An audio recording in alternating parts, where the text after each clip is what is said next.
Hey lads and ladies, the Royalivi here, and if you've ended up on this video, then you might just be looking for some tips on how to draft your initial common squad in Ultimate Champions. But Royalivi, what if I don't have an Ultimate Champions account yet? Well, don't you worry, Stephen, because I've got you covered. You can sign up to Ultimate Champions using my referral link in the description down below. There's a $20 pack awaiting you in the store, and when you spend $20 on your first pack, you'll get some free shit in the form of an epic card. I'll get free shit in the form of some referral points, and you know what they say, when life gives you lemons, take them, because free shit is cool. So to begin with on Ultimate Champions, it starts off akin to FPL, aka Fantasy Premier League. You have a 100 champ budget and you have to select 11 players to fill out your starting squad in a 4-4-2 formation using players from the various licensed leagues. Now Ultimate Champions has a lot of clubs from different leagues across Europe. They have a lot of EFL teams, the full Romanian league, some Liga 1 and Bundesliga teams and so on. So what I would say here is draft where your knowledge is. For example, I'm a Bristol Rovers fan, we're in League 1 in the EFL, so I have quite good EFL knowledge. So it makes sense for me to build my draft around the English league players, but hey, if you're Romanian, then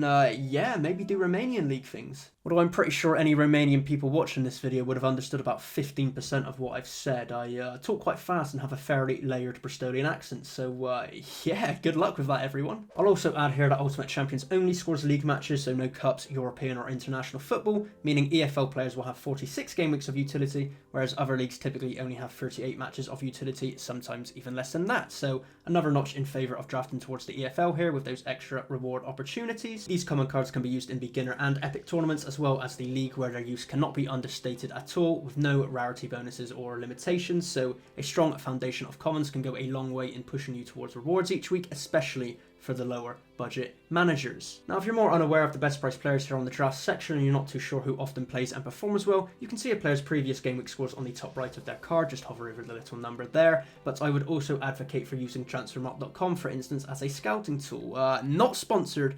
Unfortunately, I'm not big time enough to get the sponsors in just yet. But with Transfermarkt, you can find out what players get the most game time, how long they are contracted for, and how important they are for their team and so on. So use that to scope out and review players that look like good value for champ additions. I'd also keep an eye out for what division a player plays in and how well their team are currently performing in the league. For instance, Peterborough in League 1 are a super strong team and a lot of players are priced well to get strong scores in the matrix here. But you then have to factor in they have a decent chance of getting promoted to the championship, where their players will obviously then be competing in a higher league and likely won't score as well against tougher competition next season. Jack Taylor, for example, his scores in the championship left a lot to be desired, you know, a 79, a 38, a 35, lots of sub 100 scores in the mix, so nothing too fantastic at all. But if we then see how he's so far got on this season back in League 1, he has come out of the gate strong with a 147, a 187, lots of bright green scores there, including a 253 against Sheffield Wednesday. So the overarching principle is clear: factor in the level of competition in the league for your players and make your common starting team accordingly. And I would definitely advocate for drafting a young side here, ideally under 23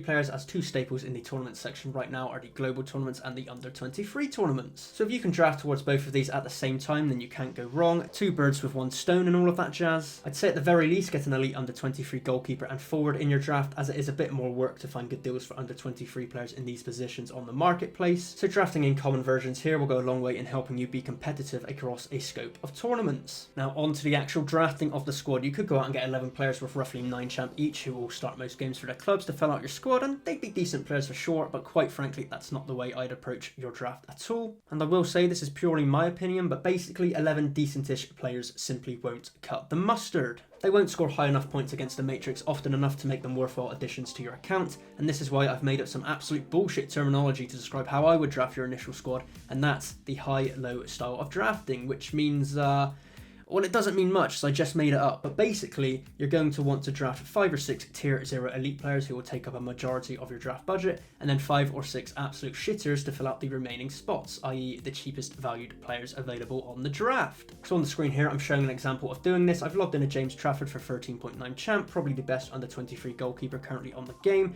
one of the best young defenders in Ronnie Edwards for 14.8 champ, Saka and then his Arsenal compatriot Martinelli, 2 of the most consistent under 23 players in the game at the moment, and then Raksaki, one of the finest young forwards in League 1. But as you can see, drafting these 5 super strong under 23 players has left me with only 31.6 champ remaining for my other 6 spots, so this is where we look to the cheap end of the options. And I'd still say here that with what little remains of your budget, go for those young DMP players. Mukati and Misha here, for instance, are 2 really talented youngsters. They just don't play at the moment, but thinking long term, maybe next season, or if their respective clubs get some injuries, they'll get their chance and will likely be decent scoring players. But those 5 elite players are technically some of the best players on the game right now, and it really gives your account an incredible backbone to build around when you draft in these high scoring elite players who are really useful a long way down the road. The issue then becomes, what do you do with the rest of the squad, especially if you are a free-to-play account, because the simple fact is the remaining 6 players that you drafted in will not be good enough to compete each week. Don't worry, I thought this through. I'm not just a mildly average-looking face. There's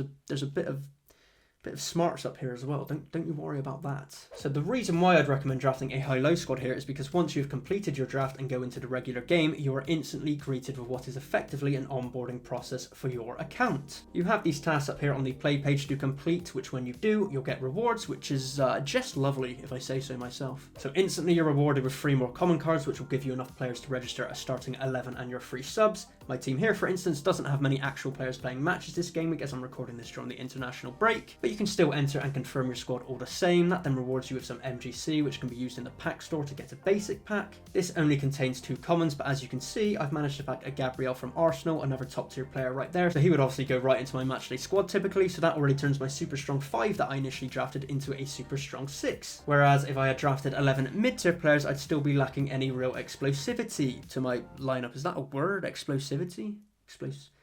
Sure, we'll say it's a word. Why not? Yeah, fuck it, I like it. We can then open the pack for completing onboarding task 3. Again, 3 more common cards to add to the club, so we've already got 8 additional commons added into the account 5 minutes after completing the draft, and that's why it's pointless drafting 11 average common players in, because the likely scenario is that you will pack a load of these average commons from onboarding, so might as well go strong and draft in the big hitting elite players where you can. Now this was just a secondary account the Ultimate Champions team allowed me to create to showcase the draft. I'm not a no-good scumbag multi-accounter, alright, but if we go back to my regular account, you'll see here that my collection score is over 2,000 points. I have a variety of strong mythic and epic cards to choose from every game week, yet if we check my league lineup for game week 31, we can see over half of my starting lineup is still made up from these common cards. Common Trafford in net, Edwards and Johnson at the back, the Wednesday pairing in midfield, and then Gabby, Jesus up top. So these commons truly do have so much use in Ultimate Champions for all levels of managers, so fingers crossed that these drafting tips gave you some help, or at least some food for thought when it comes to drafting your initial squad. So like, subscribe, blah blah blah, and I'll catch you next time. Love you.